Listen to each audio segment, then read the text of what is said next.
Hello dear students. कल से जो क्लास में करा रहा था आपको माइक्रो ऑर्गेनिज्म, उसी क्लास को कंटिन्यू करने के लिए फिर आपके सामने मैं हाजिर हूँ। MS Dagar defence education academy के इस प्लेटफॉर्म पर बहुत बहुत आपका स्वागत है। क्लास को रिज्यूम करते हैं जहाँ से छोड़ा था। उम्मीद करता हूँ आप अच्छा सीख रहे होंगे क्लासेस को बहुत बढ़िया तरीके से, क्योंकि जो भी PPTs आपके लिए मैं बना के ला रहा हूँ उनमें एकदम से कॉन्सेप्ट क्लियर हैं, चीज़ें बड़ी साफ हैं, बड़ी सीधी और सरल हैं। तो मुझे नहीं लगता कि आपको कोई डिफिकल्टी होगी इनको सीखने में। चलिए क्लास स्टार्ट करते हैं और वहीं से रिज्यूम करते हैं जहाँ से हमने छोड़ा था उसको। तो ये पेज भी आप बड़े ध्यान से पढ़िएगा, यहाँ पर थोड़ा रुक के थोड़ा सा गौर से ध्यान दीजिएगा। In making medicine antibiotics, antibiotic medicine बनाने के लिए हम माइक्रो ऑर्गेनिज्म का कैसे यूज करते हैं और यहाँ पर हमारे लिए वो कैसे हेल्पफुल हैं, ये सारी चीजें इसमें हम जानेंगे। पहली बात तो ये जो एंटीबायोटिक्स है ये आप पता कर लीजिए एंटीबायोटिक्स क्या होते हैं। Antibiotics are those medicine who kill the microorganism of diseases, बीमारियों के जो माइक्रो ऑर्गेनिज्म होते हैं हमारी बॉडी के अंदर उनको किल करती है, जो उनको एंटीबायोटिक्स कहते हैं। अब ये एंटीबायोटिक्स आते कहाँ से हैं? ये बहुत सारे बैक्टीरिया और फंजाई से एंटीबायोटिक्स बनाए जाते हैं। जैसे कि स्ट्रेप्टोमाइसिन, एक कॉमन सा नाम आपने सुना होगा अपनी लाइफ में, स्ट्रेप्टोमाइसिन। आपने टेट्रामाइसिन सुना होगा और एरिथ्रोमाइसिन सुना होगा। ये सभी वो मेडिसिन हैं जिनको आप अक्सर फीवर के दौरान, हेडेक के दौरान, या बॉडी में कहीं भी पेन होता है उसमें, या फिर आप डाइसेंट्री वगैरह में, दस्त वगैरह में इनका इस्तेमाल करते हैं।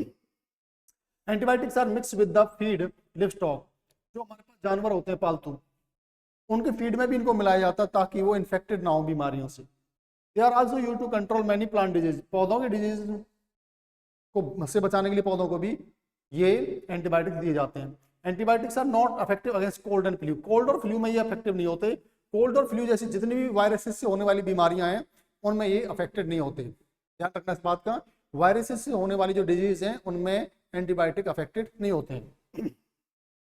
और एक नोट डाउन कर लेना चाहिए आपको, एक बात बहुत जरूरी है कि एंटीबायोटिक हमेशा हमें क्वालिफाइड डॉक्टर के प्रिस्क्रिप्शन पर ही लेना चाहिए और कोर्स को कंप्लीट करना चाहिए, अधूरा नहीं छोड़ना चाहिए, बिकॉज इसके साइड इफेक्ट हो सकते हैं और बड़े भयंकर साइड इफेक्ट हो सकते हैं।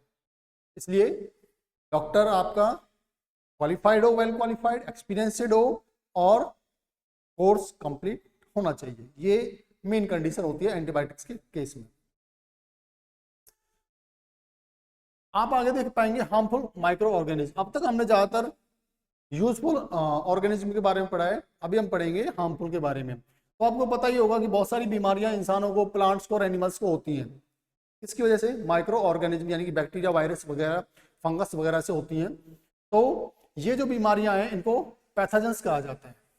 पैथोजेंस कहा जाता है ह्यूमंस में जो होती हैं ये बीमारियां ही नहीं, ये जो बैक्टीरिया होता है ये भी पैथोजेंस कहलाता है। बीमारियों को बोलते हैं जो कि हमारे अंदर क्या करती हैं, हमारी जो इम्यून पावर है, हमारे जो एंटीबॉडीज हैं उनको किल करती हैं और हमारी इम्यून पावर को वीक करती हैं।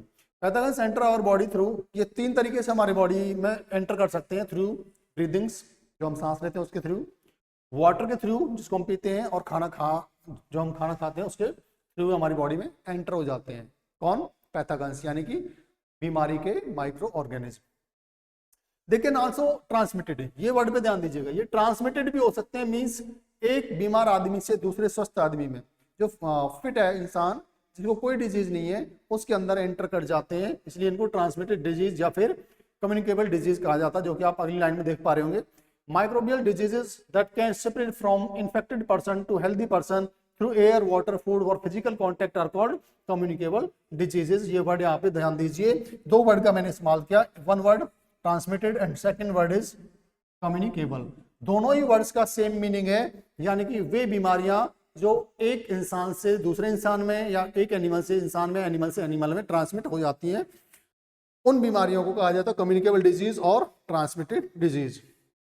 फॉर एग्जाम्पल आप देख पाएंगे कि कॉमन कोल्ड ऐसी बीमारी है, किसी बंदे को कोल्ड हो रहा है और आप उसके कांटेक्ट में थोड़ी देर के लिए बैठे, उसका तौलिया इस्तेमाल कर लिया, उसका रुमाल इस्तेमाल कर लिया, उसके कपड़े इस्तेमाल कर लिए, तो आपको भी कोल्ड हो जाना है डेफिनेटली। चिकन पॉक्स सुना होगा, छोटी मात्रा शरीर पर छोटे छोटे दाने निकल आते हैं, पस बन जाता है उनमें, सूखते हैं, सूखने के बाद पपड़ी सी बन जाती है, चमड़ी उतरने लगती है। ये बीमारी भी अक्सर बहुत ज्यादा ट्रांसमिटेड होती है। ट्यूबरक्लोसिस जिसको शॉर्ट में TB कहा जाता है, TB ट्यूबरक्लोसिस, जो कि हमारे फेफड़ों का रोग है, फेफड़ों को इन्फेक्टेड करके उनको गला देता है, उनका वर्किंग बंद करा देता है और in the end the person died. So ध्यान दीजिएगा यहाँ पर, ये वो खतरनाक बीमारियां हैं जो एक इंसान से दूसरे इंसान में इजीली हो जाती हैं। इसलिए अपने आप को हाइजीन रखिए, बीमार लोगों से दूरी बनाकर रखिए। हाँ, इतना जरूर है कि आप लोगों की हेल्प कर सकते हैं, बट अपने आप को सेफ रखना आपकी प्रायोरिटी होना चाहिए। क्योंकि अगर आप एक आदमी को बीमार को सही करने जा रहे हैं और आप खुद बीमार हो गए तो आपने फायदे की जगह नुकसान कर दिया। यहां पर कुछ ऐसी बीमारियां, diseases causes due to microorganism. Microorganism के कारण जो बीमारियां हो जाती हैं उनकी एक लिस्ट आपके सामने लेकर आया हूं। हाँ, थोड़ी जूम जरूर करूंगा इसको, क्योंकि बिना जूम किए आपको ये क्लियरली वर्ड्स नजर नहीं आएंगे शायद। जूम कर देता हूं और आप ध्यान से देखिएगा आप इनको कि कौन कौन सी बीमारियां हैं जो माइक्रो ऑर्गेनिज्म से होती है। सबसे पहला नाम दिया है ट्यूबरकुलोसिस, जिसको शॉर्ट में मैंने अभी बताया टीबी। टीबी शॉर्ट में इसको कहा जाता है। ये बैक्टीरिया से होता है, एयर के थ्रू ज्यादा फैलता है ये। और इसमें हमें क्या करना चाहिए, प्रिवेंट अगर करना है हमें तो keep the patient in complete isolation. Patient को आइसोलेशन में रखना चाहिए, मींस उसके कपड़े वगैरह, उसका कोई भी सामान दूसरे बंदों के पास नहीं जाना चाहिए। इसके अलावा keep the personal belongings of the patient away from those of others. जो ठीक ठाक व्यक्ति है उनसे दूर रखना चाहिए। और जो इसका वैक्सीनेशन है to be given at suitable age, और इस सूटेबल एज में ही इसके लिए वैक्सीनेशन करा देना चाहिए। यानी कि जब बहुत कम हमारी उम्र होती है, छोटे बच्चे होते हैं, उसी टाइम पर वैक्सीन होता है गवर्नमेंट की तरफ से, वो वैक्सीनेशन हो जाना चाहिए। इन सारी बीमारियों में ये बहुत ही खतरनाक बीमारी है। इसके अलावा मीजल्स, जिसको खसरा कहा जाता है, चिकन पॉक्स, पोलियो, ये वो बीमारियां हैं जिनका हमारे देश में वैक्सीनेशन उपलब्ध है और फ्री ऑफ कॉस्ट उपलब्ध है गवर्नमेंट की तरफ से बचपन से ही। और यहाँ तक कि जब बच्चा गर्भ में होता है तब से ही इनका वैक्सीनेशन शुरू कर दिया जाता है। और इनको टाइम टू टाइम जरूर से इनको हमें बच्चों को दिलाना चाहिए। इनमें जो 3 बीमारियां वायरस से होती हैं और एक वाली जो पहली वाली है वो बैक्टीरिया से होती है। तो यहाँ पर आप देखते हैं ये वायरस एयर से, कॉन्टैक्ट से, वाटर से एक से दूसरे में फैल सकता है। और ऐसे केसेस में हमें क्या करना चाहिए, बंदे को आइसोलेट कर देना चाहिए जो बीमार है, और उसके सारे कपड़े लगते जो भी कुछ है दूर रखना चाहिए स्वस्थ व्यक्तियों से। इसके बाद आप देखेंगे कोलेरा यानी हैजा और टाइफाइड। ये बैक्टीरिया से होने वाली बीमारियां दोनों की दोनों, और वाटर फूड से ट्रांसमिटेड हो जाती है एक दूसरे में। और ऐसे में भी हमें क्या करना चाहिए, मेंटेन पर्सनल हाइजीन, साफ सुथरा जरूर रखना चाहिए अपने आप को, और उन इन्फेक्टेड व्यक्तियों से दूर भी रहना चाहिए। कंज्यूम प्रॉपरली कुक्ड फूड, और बढ़िया तरह पका हुआ भोजन ही खाना चाहिए। बॉइल्ड ड्रिंकिंग वाटर इस्तेमाल करना चाहिए। और वैक्सीनेशन का तो ध्यान जरूर रखना चाहिए, वैक्सीनेशन तो 100% होना ही होना चाहिए इन केसेस में।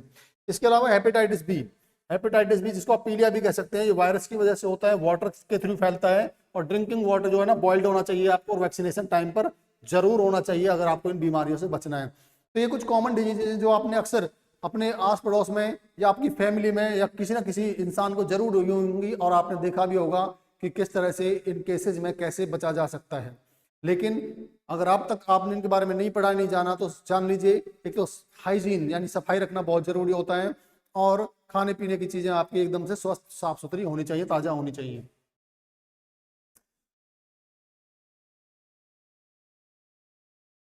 नेक्स्ट पेज पर आते हैं। अभी नहीं हुआ क्या? हाँ जी, यहाँ पर एक एनिमल का, एक काऊ का एक पिक्चर आप देख पा रहे हैं। तो यहाँ पर जरूर से हम बात करेंगे एनिमल्स के बारे में। इन एनिमल्स में भी कुछ बीमारियां होती है, जैसे कि एंथ्रेक्स इनकी फेमस बीमारी है।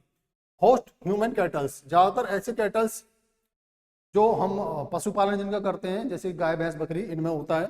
पैथागस इसके क्या होते हैं, बैक्टीरिया होता है, यानी कि बैक्टीरिया के थ्रू होता है, बैसिलस बैक्टीरिया, और एंथ्रेक्स के लिए जिम्मेदार होते हैं।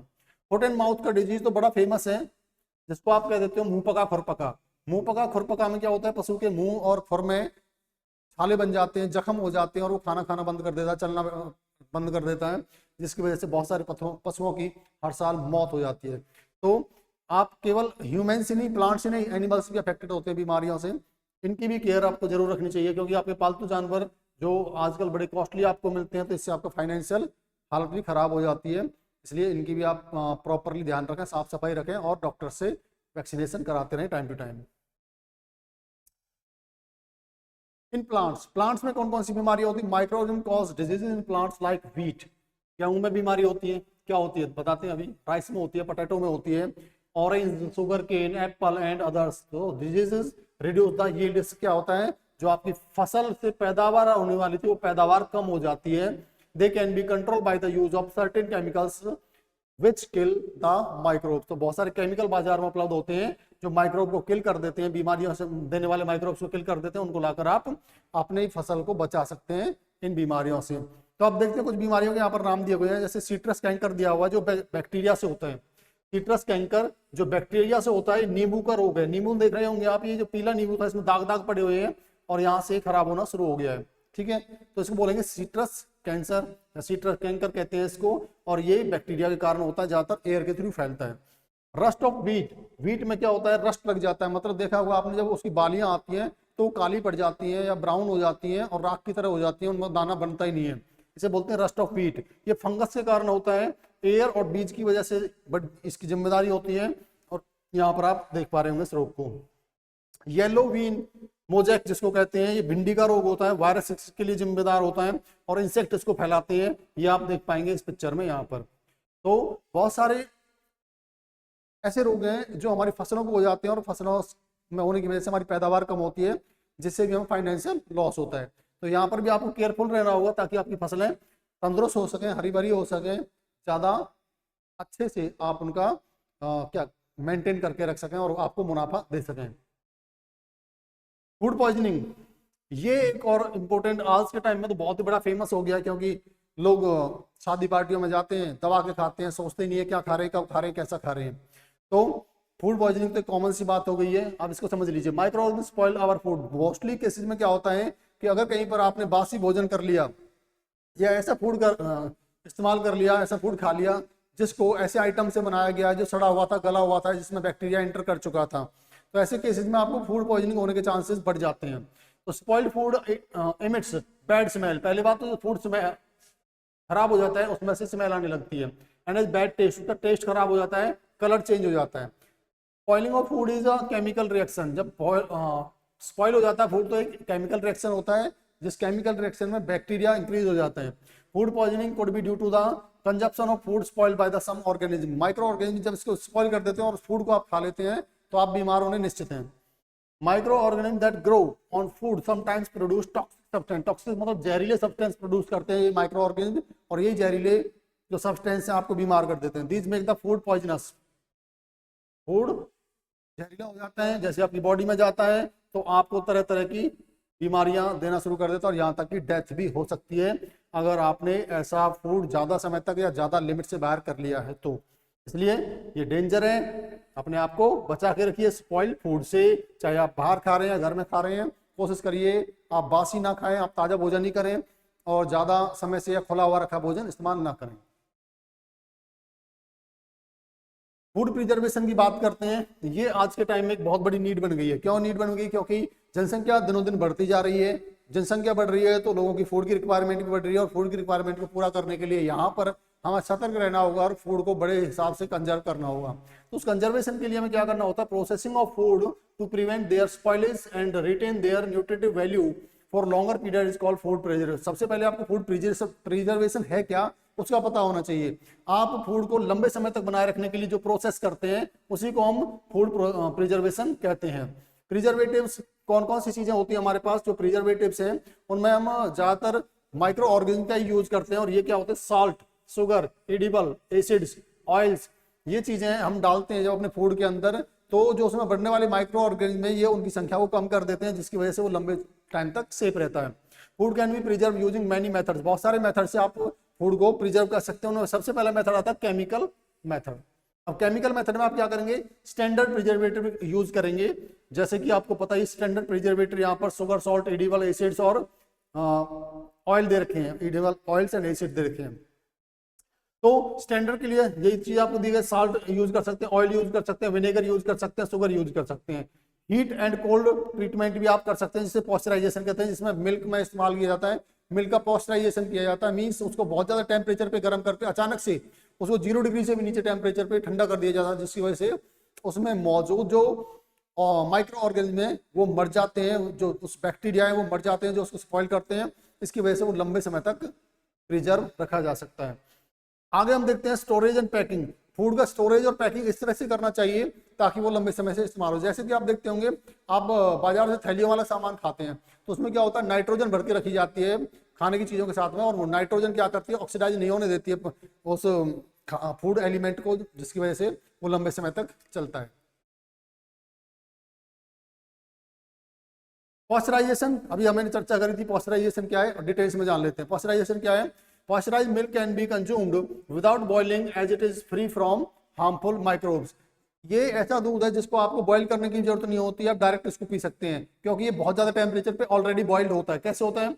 Milk is heated 70 degree Celsius, about 70 degree Celsius, इतने पर उसको गर्म किया जाता है, 70 डिग्री सेल्सियस तक उसको गर्म किया जाता है फॉर 15 to 30 सेकंड, 15 से 30 सेकंड तक ही गर्म करेंगे। एंड देन सडनली, अचानक से उसको चिल्ड कर दिया जाता है। चिल्ड करने का मतलब 0 डिग्री से भी नीचे टेम्परेचर पे उसको ठंडा कर दिया जाता है। इस प्रोसेस में उसके अंदर जो माइक्रोब्स हैं उनका ग्रोथ रुक जाता है, जो हानिकारक बैक्टीरिया है वो ग्रोथ नहीं कर पाता है, जिसकी वजह से आप क्या कर सकते हैं, उसको लंबे समय तक यूज कर सकते हैं। और ये जो पॉस्चराइजेशन है, इसकी डिस्कवरी किसने करी थी? डिस्कवर करने वाले का फोटो आपके सामने दिया हुआ है। कौन है बंदा? This is Louis Pasteur. Louis Pasteur, pasteurization 1857, 1857 में इसका इन्होंने इस्तेमाल किया था सबसे पहली बार। नाइट्रोजन फिक्सेशन जान लीजिए क्या है। नाइट्रोजन फिक्सेशन का पहले भी हम चर्चा कर चुके हैं। नाइट्रोजन फिक्सेशन में होता क्या है कि जो राइजोबियम बैक्टीरिया होता है, राइजोबियम बैक्टीरिया जो जमीन में और लिग्नस प्लांट्स के जड़ों में मौजूद होता है, ये क्या करता है, जो एटमॉस्फेयर की नाइट्रोजन है उसको इस्तेमाल करके प्लांट्स में देना शुरू कर देता है, नाइट्रेट्स में कन्वर्ट करके। In the nodules of luminous plants such as beans and peas, जो बीन और पीस के पौधे होते हैं उनके नोड्यूल्स में ये मौजूद होता है, which it has symbiotic relationship, इनका इनके साथ में symbiotic relationship है। Nitrogen also get fixed through the action of lightning, जो नाइट्रोजन है वो फिक्स होती है, जैसे कि लाइटनिंग होती है बारिश के दौरान, तो वो भी नाइट्रोजन फिक्सेशन में काम आता है। लेकिन अगर हम बैक्टीरिया की बात करें तो राइजोबियम नाम का बैक्टीरिया है, वो नाइट्रोजन को फिक्स करता है, एटमॉस्फेयर की नाइट्रोजन को कन्वर्ट कर देता है नाइट्रेट में, जिसको प्लांट इस्तेमाल कर सकते हैं अपने ग्रोथ के लिए। The amount of nitrogen in the atmosphere main, तो इसी वजह से जो नाइट्रोजन साइकिल होता है, उस नाइट्रोजन साइकिल में नाइट्रोजन एटमॉस्फेयर में बराबर बनी रहती है, फिर भी ये प्लांट उसका इस्तेमाल करके उसको नाइट्रेट में कन्वर्ट करते रहते हैं, वापस वो एटमॉस्फेयर में आती रहती है। नाइट्रोजन साइकिल में इसको समझेंगे। आवर एटमॉस्फेयर 78% नाइट्रोजन गैस, ये आपको कई चैप्टर में मैं करा चुका हूँ। एयर वाले गैसेज वाले मैंने चैप्टर में आपको कराया था कि एयर के अंदर कौन कौन सी गैसेज कितने कितने अमाउंट में होती है। तो जो नाइट्रोजन है वो 78% होता है एयर के अंदर, जिसको इस्तेमाल करते हैं राइजोबियम बैक्टीरिया उसको नाइट्रेट में कन्वर्ट करने के लिए, और फिर दोबारा से उसको वायुमंडल में पहुंचा देते हैं। किस तरह से देखते हैं यहाँ पर नाइट्रोजन साइकिल ये रहा आपके सामने। तो इस नाइट्रोजन साइकिल में आप देखेंगे तो लाइटनिंग के थ्रू होता है। इसके अलावा कहाँ पर होता है? एटमॉस्फेयर का जो नाइट्रोजन वो आ गया नाइट्रोजन फिक्सिंग बैक्टीरिया। कौन सा बैक्टीरिया? राइजोबियम। राइजोबियम बैक्टीरिया ने इस्तेमाल किया, इसको नाइट्रेट में कन्वर्ट कर दिया, नाइट्रेट में कन्वर्ट करके इसको कंपाउंड में जो नाइट्रेट बना उसको इस्तेमाल कर लिया प्लांट्स ने, प्लांट्स ने इस्तेमाल कर लिया, और bacteria turn compound into nitrogen into gaseous, और फिर प्लांट्स में से वो गैसियस फॉर्म में वापस एटमॉस्फेयर में आ गया। एक प्रोसेस तो ये है नाइट्रोजन से। दूसरा क्या है? लाइटनिंग हुआ, यानी कि जब बारिश होती है तो बिजली चमकती है, उस बिजली चमकने के दौरान जो एटमॉस्फेयर का नाइट्रोजन है वो भी कंपाउंड में नाइट्रेट्स में कन्वर्ट हो जाता है, उसको प्लांट्स ले लेते हैं, प्लांट से एनिमल में चला जाता है, एनिमल से किसमें चला जाता है? नाइट्रोजन वेस्ट में चला जाता है, और इसे फिर दोबारा से एटमॉस्फेयर में आ जाता है। This is called nitrogen cycle. जैसे कि वाटर साइकिल होता है, जाना होगा आपने, वाटर क्या करता है, जमीन से इवापोरेट होकर बादल बन जाता है, बादल बन के प्रेसिपिटेशन के द्वारा बारिश बनकर फिर जमीन पर आ जाता है। This is called water cycle. इसी तरह से जो एटमॉस्फेयर का नाइट्रोजन है वो दो तरीके से कन्वर्ट होता है, एक तो लाइटनिंग के थ्रू, एक बैक्टीरिया के थ्रू, और वापस अपनी फॉर्म में एटमॉस्फेयर में आता रहता है घूम घाम कर। This is called nitrogen cycle. और लास्ट में माइंड मैप जो था इस चैप्टर का वो आपको समझा देता हूँ एक बार से। जब भी हम चैप्टर को पढ़ेंगे तो हमारे माइंड में कौन कौन से चीजें, कौन कौन से एलिमेंट आते हैं वो आपको पता होना चाहिए। अब तो सीख गए हैं आप पूरा माइक्रो ऑर्गेनिज्म के बारे में। तो देखा आपने कि ये लिविंग थिंग्स हैं, ज़्यादातर जो माइक्रो ऑर्गेनिज्म है लिविंग थिंग्स हैं। उनके अंदर वायरस आते हैं, बैक्टीरिया आता है, फंजाई और प्रोटिस्टा आते हैं। इनमें कुछ हार्मफुल होते हैं, कुछ यूजफुल भी होते हैं। और इन हार्मफुल यूजफुल में भी आप देखेंगे हार्मफुल कैन स्प्रेड, ये बहुत तेजी से फैल सकते हैं। अगर आप हाथों को धोकर रखेंगे, अपने आप को साफ सफाई रखेंगे तो आप बच सकते हैं इनसे। इसके अलावा ये क्या बीमारियां को पैदा करते हैं, जो कि बीमारियां क्या है हमारे लिए एक कॉज है, जो कि बहुत सारी बीमारियां जैसे ट्यूबरकुलोसिस, एड्स, मलेरिया, ये ऐसी बीमारियां हैं जो अक्सर लोगों को हो जाती हैं और इनसे वो अपना हेल्थ का, अपना फाइनेंशियल लॉस कर बैठते हैं। इसके अलावा आप देखेंगे कि यूजफुल की अगर हम बात करें तो यूजफुल में लोगों के लिए और जानवरों के लिए और प्लांट्स के लिए बहुत सारे हमने माइक्रो ऑर्गेनिज्म के बारे में पढ़ा, जो कि हमारे लिए हेल्पफुल है। तो guys thank you very much for watching the class. उम्मीद करता हूँ क्लासेज आपको अच्छी लग रही हैं तो आप लाइक शेयर जरूर करेंगे, ये हमारी उम्मीद है आपसे, और चैनल को सब्सक्राइब भी जरूर करते रहिएगा। Thank you very much.